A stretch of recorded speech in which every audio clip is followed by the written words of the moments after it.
He realized the failure of the war on drugs when someone tasked with combating it switches sides, because he has seen firsthand the complete and utter waste of life, time, money, and resources invested in this losing battle. My next guest once worked for the Texas Department of Public Safety and was the head of a 15-county drug task force. He arrested drug dealers and drug users. But one day you can say he had an epiphany. He tried marijuana. He liked it. He quit being a narc. Barry Cooper is now running for Attorney General of Texas on a pro-gun, pro-pot, pro-family platform. Barry, welcome to Freedom Watch. Glad to be here, Judge. What changed your mind from all of the dangers you went through, all of the risk you endured, all of the freedom you impaired, all of the lives you adversely affected, to enforce neo-Victorian drug laws, now to become a champion of the right of people to put into their bodies whatever they want? Good information. You know, I had been lied to by my parents. I had been lied to by the public school system with their government programs. I had been lied to in the church. They all, told me that anybody who put those kinds of substances in their bodies were crazy and bad, and I believed it. And I got older. I actually married my pot dealer, Candy. She's my current wife and my soulmate. And I was drinking a lot of vodka, and she switched me over to the pot.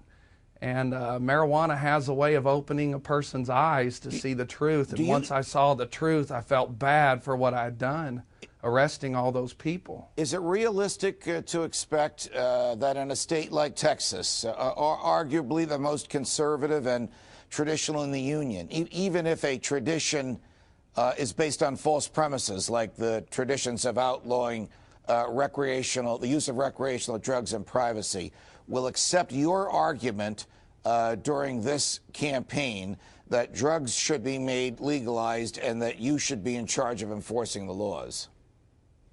Absolutely, because the citizens of Texas, although we are known as a law and order state, the citizens of Texas are very smart, and they're catching on that we're paying all of these cops to arrest us. We're funding the bill. And they're tired of it, and they see the injustice. They want real criminals behind bars, those that cause harm to persons or property. And we're tired in Texas of having our kids and our cousins and our wives and our husbands placed in a concrete block to help subsidize our private prison industry and the probation departments. What will it take? The citizens of Texas get it. What will it take for people in the United States to understand that we're going through another prohibition again? Prohibition was an utter disaster, which caused the loss of many lives and, by modern day accounting, billions of dollars and lots of freedom. And we're going through the same thing again. So question, why is it that we don't wake up and understand that we can't afford another prohibition again in the United States of America? Well, my answer is controversial. It's a religious issue with the older Americans, and the only reason we're starting to get real debate about the subject now is because some of those older people in power, that generation is dying out. They're actually going to the grave. The more of those type of people that made all these decisions for Americans, the more of them that actually die because they have too much pride to admit they're wrong. Right. Or they simply won't dig for the truth on their own. We all know people that are like that.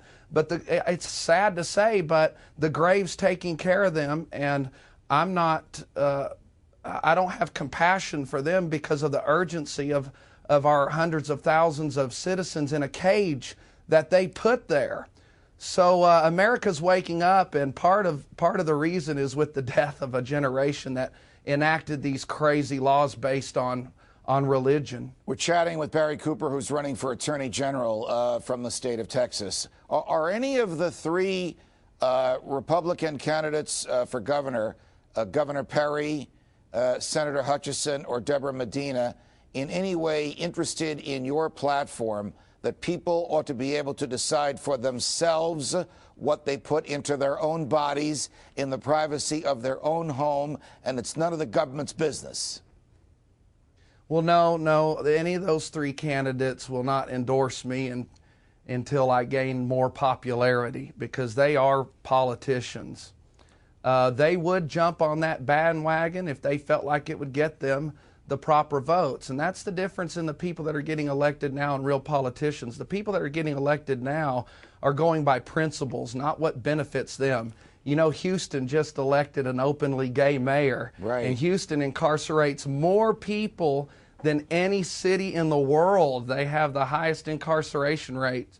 So we're making progress. Which is the better argument, Barry? Is it that the government is it the theoretical freedom argument that the government has no right to tell me what to do with my body, that I own my own body and so I can decide what to do with it and what to put into it? Or is it the more practical argument that the reason taxes are so high and jails are so overcrowded and there is so much hatred for law enforcement is because there's so many victimless crimes, and the people who committed these victimless crimes are rotting away in cages?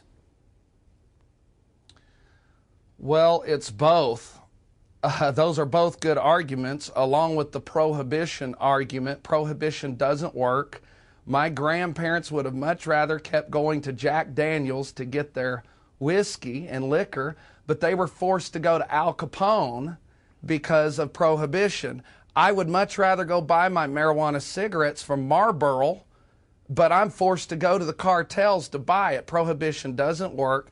More people are dying over in Mexico, just across our border, than in the entire Iraqi war. And it's not marijuana and methamphetamine and cocaine causing them to do it. It's the prohibition against those laws that's causing the war. Prohibition does not work. You were once in charge of fighting drugs for 15 counties in the state of Texas.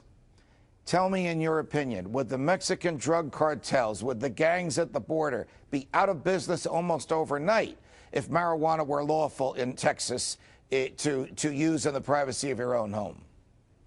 Oh, there would be so many wonderful things when marijuana prohibition lifts, and we're on the cuff of it. But yes, it would end that war overnight, because no longer would we have to go to the cartels to get the drugs that Americans want. The government can control it and regulate it and get it from our own government. Let's let our farmers in America cash out on the #1 cash crop in our country above corn, and that's marijuana. Instead, the Mexican growers are getting that money. I think the farmers of America deserve to have that money, just like the farmers that plant the wheat to make beer and liquor and that type of thing. It's just ridiculous, and the younger people in America, like myself, and even some older people, are catching on, and we get it. Barry Cooper, thanks very much for joining us on Freedom Watch. Hey, Judge, thanks for having me on your show. You can catch today's show on foxnews.com/freedomwatch and on Sirius 145, XM 168, or online at foxnewstalk.com at 6 p.m. Eastern on Saturdays. From New York, defending freedom. Until the next time, stay free, America.